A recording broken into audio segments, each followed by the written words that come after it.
Mais uma aula sobre descamação. Hoje vamos falar sobre os aspectos proteicos e vamos começar com a seguinte pergunta: qual é o papel das proteínas para a formação do envelope do corneócito? Então, vamos lá. A gente tem aqui imagens de corneócito e lembrando, então, a gente tem o envelope, que é essa transição entre o corneócito em si e o cimento extracelular, né? A gente já sabe que o envelope do corneócito é a região de conexão entre as proteínas e os lipídios presentes na camada córnea. Na última aula, a gente entendeu a importância da camada lipídica para a formação dessa estrutura que lembra uma membrana, então eu vou chamar de estrutura membranoide. Vimos a importância do metabolismo do tiacilglicerol, que ele, ao se formar, ele se conecta com as ceramidas e aí, durante esse processo metabólico, ele se conecta com o envelope cornificado e aqui a gente está vendo as proteínas se comunicando com as ceramidas, as glicoceramidas, as ceramidas e até alguns ácidos graxos, né? Então a gente tem a proteína então como um elo de ligação da camada externa. Vamos seguir um pouquinho nessa linha então? É como se a gente tivesse tijolos proteicos circundados por cimentos lipídicos. Então essa é a lógica, mas agora eu quero que vocês comecem a entender a estrutura do próprio tijolo. Como se fosse dentro, aqui eu estou olhando dentro do tijolo, então cada tijolo funciona como um verdadeiro andaime, tá? A gente vai já entender. É como se a gente tivesse inúmeras proteínas que vão servir de base para a ligação lipídica e a própria ligação proteica dentro desse tijolo, né? Quando a gente pensa em proteína, o que a gente pensa? A gente pensa em proteína epidérmica, né? A gente pensa na queratina, afinal de contas é a origem do nome do queratinócito. É um filamento intermediário que tem um componente nomeado queratina, mas não é dela que a gente vai falar hoje não. Porque, na verdade, no corneócito, lá dentro, a gente não identifica a queratina, não na forma como a gente está acostumado, não do jeito como a gente está acostumado. Tem uma modificação, tem uma compactação, tem uma modificação. Isso se reflete em estrutura, né? Você tem uma mudança conformacional, é uma célula que inicialmente ela é verticalizada, ela vai ficando poligonal e à medida que ela vai chegando na camada córnea, ela fica achatada. Então é esperado que a gente tenha essa mudança na conformação proteica. Como a gente já tinha entendido, as escamas não são todas iguais, E quando a gente vai fazer um estudo da composição proteica, existe uma reflexão entre o problema, então, se é psoríase, parapsoríase, síndrome KID, queratoderma palmoplantar, e quando a gente faz a eletroforese, a gente tem um perfil eletroforético diferente, e com isso, a gente entende que vai ter mudança. As escamas não são todas iguais. Elas nem visualmente, a gente quando tiver num momento mais clínico das escamas, vocês vão ver, tem vários tipos de escama, pelo menos umas 20, e na composição também não. Isso é decorrente do resultado do processo de queratinização. E o processo de queratinização, ele responde à fisiologia, a processos patológicos, alterações estruturais que vão culminar nessa compactação e formação do corneócito. Para esse fenômeno ocorrer, a gente precisa organizar as proteínas, reorganizar essas proteínas e, às vezes, e até compor novas proteínas para estruturar esse andaime que a gente está falando aqui. E, como eu já disse, essa composição proteica ela vai refletir a doença. Então, diferentes tipos de calos têm diferentes composições proteicas. O objetivo aqui, epiderme do corpo, região frontal, célula de cultura, escama de psoríase. Então você vê que só de olhar os números existe uma composição proteica que vai variar de acordo com a estrutura. Então esse é o ponto que a gente tem que ficar de olho aqui. E existe uma perspectiva da gente usar essa dinâmica a favor da precisão diagnóstica. Então a gente tem aqui diagnóstico de biópsia molecular a partir de escama, com estudo de microbioma, estudo de dermatite atópica, dermatite de contato, isso também é utilizado na oncologia, então a gente precisa ficar de olho, e não é uma estratégia nova, já se tentou fazer isso no passado, com a visualização microscópica das escamas, e existe uma diferença, né? Quando a gente olha aqui a escama normal, aí a gente tem aqui um outro ângulo da pele normal, psoríase, dermatofitose, escabiose, células névicas na escama, né? Diferentes aspectos, diferentes tamanhos, o tumor melanocítico, psoríase rósea. Então, só que aqui a gente estava numa fase em que era muito visual, era muito estrutural, e com a biologia molecular a gente pode realmente mudar de fase. A minha pergunta é, será que a gente realmente está usando a informação dada pelas escamas da melhor forma? Mas agora a gente precisa parar de devagar e seguindo o que é importante, né? O foco é adesão, coesão. Que essa camada ela tem um desafio extra, ela tem um desafio de orquestrar a adesão durante essa mudança conformacional, mas liberar na hora certa para que você tenha um processo fluido, sem que a gente perceba a descamação, de forma que a gente proteja a nossa homeostasia hídrica, sem deixar entrar nada estranho, ou seja, eu solto a célula, mas não posso deixar abertura para nada entrar. Essa adesão ela tem que ser orquestrada de forma perfeita entre a produção e a soltura, que é a descamação propriamente dita. Então, antes da gente pensar em conexão com o lipídio, eu queria que vocês ficassem de olho aqui nesse gráfico, né? Glutamina e lisina. Elas se conectam de um jeito com ligações muito potentes, tá? Então a gente está falando de ligações covalentes entre lisina e glutamina, que participa das transglutaminase e precisa de cálcio, tá? Então a gente está falando de uma conexão forte entre as proteínas dos andaimes. E aí eu peço para vocês ficarem de olho na transglutaminase. Vocês vão entender que ela é muito mais interessante e importante do que está aparecendo aqui. E esse é um trabalho, né, em que ele mostra o papel das transglutaminases nas doenças autoimunes e doenças herdadas da pele. E aí ele começa a falar de imunologia aqui, né, o fenômeno de expansão de epítopos e compensação funcional. E isso é muito interessante. Fiquem de olho. Então vamos dar segmento aqui, que eu apertei um botão e foi para o lugar errado. Então, calma aí.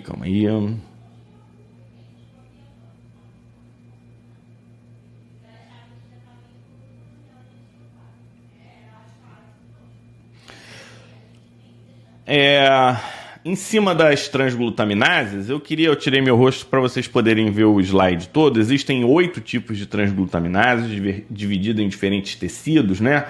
Então, esse é um slide que eu não vou ficar lendo para vocês, mas para vocês saberem que tem 8 tipos, e o tipo 8 não se chama transglutaminase, se chama fator 13A. E esse 13A, né, está relacionado à coagulação, tal. Então, só para a gente lembrar dessa enzima em particular. Transglutaminase é um tipo de enzima, né? As principais funções são essas, então fazem de baixo para cima deaminação, reação entre uma proteína receptora e uma poliamina ou monopoliamina, ou monoamina, né? Ou reação de aceptor de proteína com proteína doadora. O que eu estou querendo dizer aqui é que existem essas reações, e essas reações elas estão relacionadas à mudança conformacional proteica, e essa mudança conformacional vai mudar a função das diferentes proteínas. Então a gente tem que ter isso em mente. E as principais transglutaminases da pele são essas: a transglutaminase 1, que é encontrada principalmente nas camadas diferenciadas superiores na bainha radicular interna dos folículos, a 3 na camada granulosa, cutícula e córtex do cabelo, a 5 na camada espinhosa, granulosa e na porção mais inferior da camada basal e também nos folículos pilosos, a transglutaminase 2 nos queratinócitos basais e também temos na derme transglutaminase 2 e o fator 13A. A transglutaminase 1 é a enzima fundamental para a função de barreira. Então, se eu tiver que escolher uma para a função de barreira, a 1 é a mais importante. E essas são algumas das doenças que estão relacionadas às transglutaminases. Então, aqui, ó, olha as doenças que a gente tem aqui por defeito direto. Bebê colóide. Então, a gente está vendo aqui, ó, o bebê colóide. A gente está vendo outra que se chama ictiose congênita recessiva, chamada antigamente de ictiose lamelar. A gente tem a ictiose da área do banho, olha que interessante, que tem a ver com hiperidrose, inclusive. Então é interessante.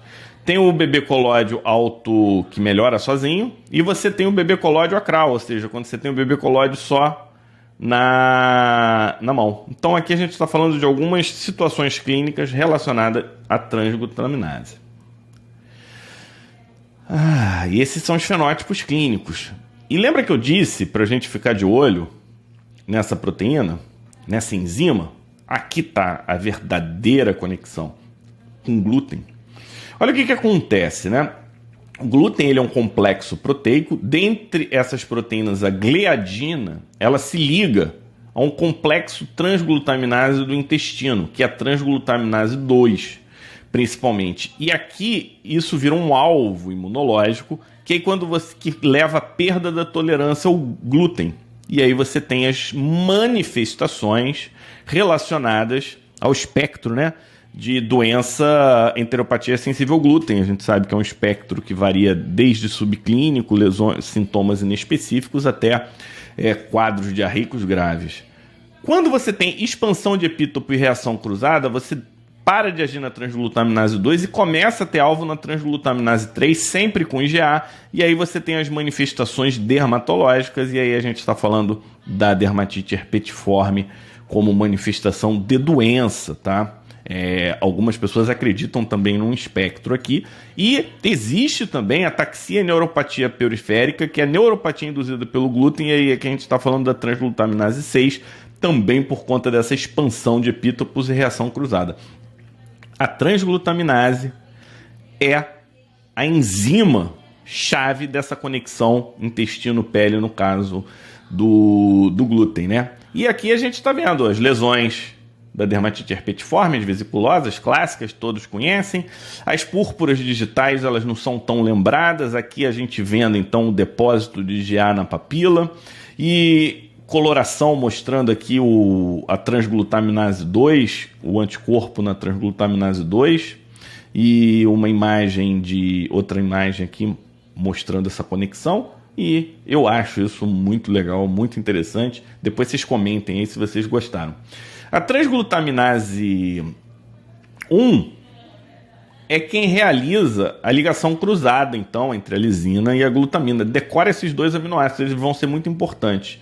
E a evidência é que algumas vezes existe uma poliamida que faz essa ligação, que vai contribuir significativamente para a estabilização do epitélio. Existem algumas poliamidas, como putrescina, a espermina, mas a espermidina é uma das mais utilizadas, vamos chamar assim, é escolhida.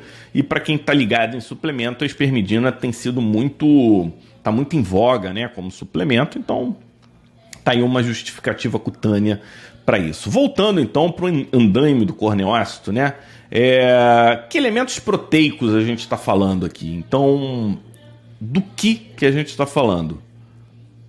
E nessa tabela a gente consegue ver os potenciais, né, proteínas do envelope. A gente está falando involucrina, loricrina e por aí vai. Tá vendo? A glutamina, quem que é rico em glutamina? Involucrina. Então, involucrina, vocês já viram que é uma peça-chave.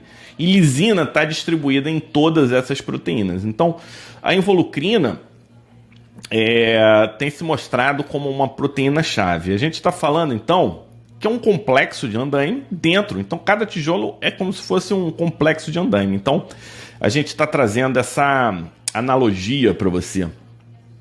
para a gente então conseguir montar essa parede super bem estruturada. A gente sabe que a adesão é fundamental, sem querer ser repetitivo, e como evidenciado nesse gráfico, a gente tem nessa dinâmica de células de adesão, né, M-desmossomo, presença de desmossomos, junção adherens, e à medida que a gente vai subindo até chegar aqui nos tight junctions, e a partir daqui você ainda mantém alguns desmossomos, tem aqui os corneodesmossomos, mas o que está acontecendo aqui na camada córnea? O que está acontecendo na camada córnea? Você deve estar procurando as proteínas nessa camada. Então vamos ampliar, né? Se a gente lembrar, se estiver enxergando escama, tem alguma coisa errada. E o grande desafio aqui é a adesão no momento certo e soltar no momento da descamação. Então, quando a gente amplia, a gente observa que na camada córnea ali, na porção externa, que é o envelope, a gente tem algumas proteínas e algumas delas vão se destacar, que é a involucrina, a loricrina, filagrina e queratina tem um pouco, a gente não vai falar tanto delas, e a gente vai falar também dessas SPRs. Então, a gente vai dar destaque para essas proteínas. Quando a gente olha nessa imagem, né? Então, só para a gente lembrar, involucrina, loricrina, filagrina, queratina, o SPR são os Small Proline Rich Proteins e as tricoialinas em algumas áreas do corpo. Então, essa imagem ela amplifica e facilita a nossa vida. E essa aqui, a intenção dela não é complicar a nossa vida, é mostrar que isso é um processo dinâmico. Então, a gente tem apenas o desmossomo, aí a gente vai tendo a incorporação de novas proteínas, o cálcio, as transglutaminases, e aí essas proteínas vão acontecendo. Paralelamente, a gente vai expulsando os lipídios, né, para formar o manto externo, e esse andaime ele vai se construindo na medida que a gente vai avançando. Então a gente começa esse processo na camada espinhosa, evolui na camada granulosa, a camada granulosa terminal já tem um outro desenho até chegar especificamente na camada córnea. E eu queria reforçar a importância do conceito de cornificação no nível celular, que começa com a síntese de um tipo imaturo de envelope abaixo da membrana plasmática. Lembra que a gente tinha dois tipos de envelope? Isso acontece no nível celular. O envelope ele vai sofrendo maturação com ligação covalente de moléculas pré-formadas que são dedicadas para essa função, produz uma estrutura rígida que fornece resistência, atua como uma barreira hídrica, lembrando que tem que manter a flexibilidade da pele. A gente poderia, então, imaginar como se fosse uma capa. E aqui eu quero falar primeiro da primeira proteína, a involucrina. A involucrina vem do latim involucrum. Invólucro é um invólucro, né? Ela é rica em glicina, ácido aspartico, ligação covalente aqui GLN e glutamina, então são os pontos de glutamina onde ela se liga. Ligação promíscua, o que ela quer dizer? Ela se liga com várias proteínas. Lembra aquele gráfico lá da proteína? Ela é quem tem glutamina pra caramba para se ligar. Então ela se liga praticamente com todas as proteínas, ela é precoce nesse processo de envelope, então ela já acontece aqui, ela já está aparecendo, né? É quem se liga à lamela lipídica e por isso é a principal proteína de conexão com os lipídios. Então esse é um ponto fundamental e vamos imaginar esse invólucro como se fosse um case de celular. Então a gente tem um case para se conectar, fazer essa conexão interna dentro com o andaime e externa com a lamela lipídica. Então a gente fez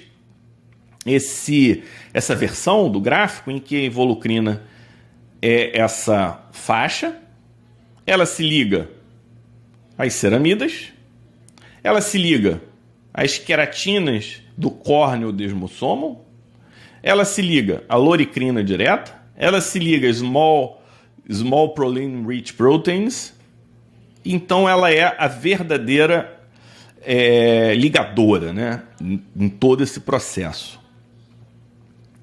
A loricrina, por outro lado, vem de lórica, que quer dizer concha protetora, cobertura.